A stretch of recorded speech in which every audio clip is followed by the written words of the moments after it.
Okay, back from spring break. Bittersweet to be back. Talking about the rhetorical analysis FRQ.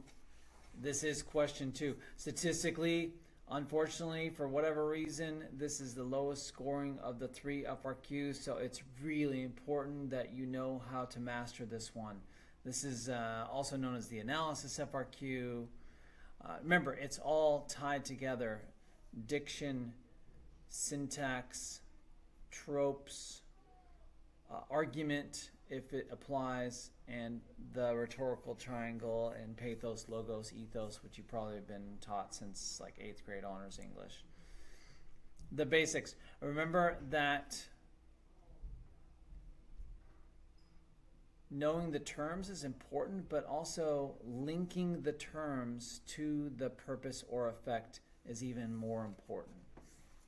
And then the second bullet here, read the prompt carefully. This is probably why people get dinged on this one. You want to make sure you know exactly what is being asked before you dive right in.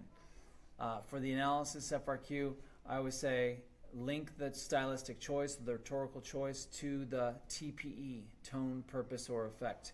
The example I'm giving here is the message to the audience. This is the 2018 prompt, question 2. In 1997, the United States Secretary of State, Madeleine Albright, she was the first female Secretary of State, she gave the commencement speech, or the graduation speech, to the graduating class of Mount Holyoke College. What makes Mount Holyoke unique is it's all women. Okay, so that's important for the audience. Read the following excerpt from our speech carefully, then write a well-developed essay in which you analyze the choices Albright makes to convey her message to the audience. So choices is pretty broad, right? Choices, you could talk about diction choices, syntax choices, rhetorical choices in terms of tropes. You could talk about choices to use pathos or sentimental appeal, etc. So choices is broad, and then the key is linking those choices to her message to her audience, okay, to her message to the audience. So this is the example I like to use, 2018 question 2. You want to speculate. Every nonfiction piece will have various sort of levels of complexity. Look for the shift. She sort of shifts her tone in this speech multiple times. And she'll shift from like historical examples back to the women and the girls in the audience, the graduates. I say girls, I should say young women. Okay?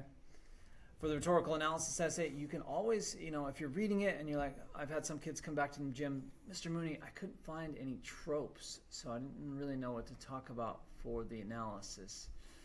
And the syntax didn't stand out to me. You can always fall back on diction, connotation of words. And of course, if you can talk about syntax, you're going to definitely rise above the rest of the nation, because most kids around the country, they don't know epistrophe if it hit them in the side of the face. Speculate. If you don't speculate, you'll sort of reach a ceiling on your score. Okay. Don't be so formulaic, and sort of read the lines, but read between the lines. Beware of the misread. If you misread the prompt, or you misread Madeleine Albright's purpose, then you're going to land in the 2 to 3 category. Okay, you want like 3 for evidence commentary, so that you have 3 plus 1. You got a 4, 3 4s, and a good score in the multiple choice. You're looking pretty good for the AP Lang exam. I like to say AP answer the prompt, but also equals answer the purpose. So in this case, you would answer Albright's message to her audience. Okay, which is really to inspire the women to make a change in the world and not to be complacent, to give back to their communities and to shape the international community or their national communities. Put your thesis in the last sentence of the first paragraph, and I would list, probably the 3 most important strategies, or the 3 strategies or choices that Albright uses to convey that message of inspiring these young women to be empowered and to make an impact. $5 says there will be irony. English teachers, they think they're so funny. They always like to be ironical.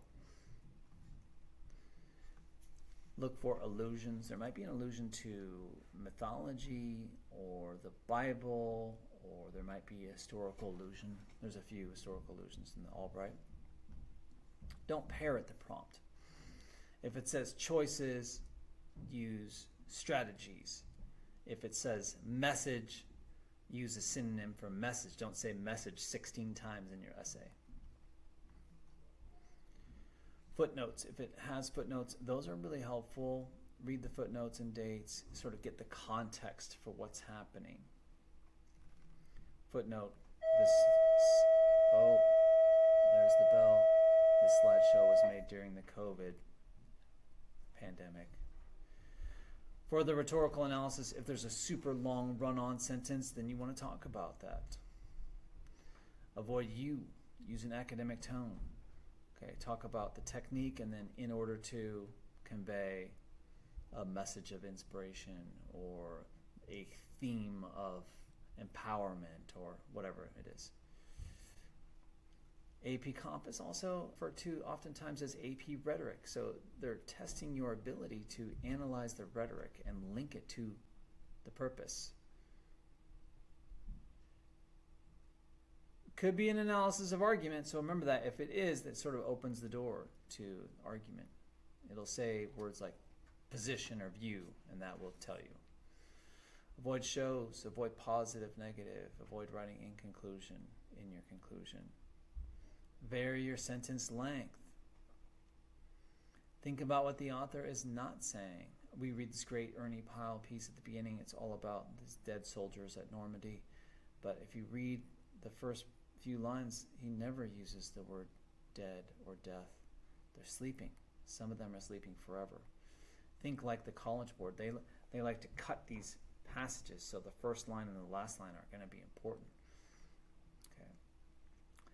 Not as much pre-20th century text, so I'm going to skip this slide. And they've gone away from satire, so I'm going to skip this slide, but I will say, before I skip this slide, sorry, again, this is a theme. Read between the lines. Listen for the tone. Don't explain the terms. They know the terms. Remember your audience. It's a college professor, TA, or AP English teacher. Use an academic voice. Picture someone on NPR talking into the microphone. Use effective verbs. Connotes. Represents. Contrasts. Make sure you know the rubric. Got that 1 point for the thesis? Max out the evidence and commentary. The deeper your analysis, the higher your score. Organize it however you want. There's a simple way to do it, which is sort of a block format. Maybe you could do, like, if it's pretty heavy on tropes, you could do tropes in one paragraph and link those to her message. You could do syntax devices and link that to her message, and then diction choices and link that to her message. Go for the sophistication point. Why not write a letter to Madeleine Albright, analyzing her choices and using some of those choices back at her? That's high risk, high reward. Or you could just start with a creative hook about coming out of a post-Cold War era, Clinton era. Think SAM, speaker, audience, message, rhetorical triangle. I hope this is helpful.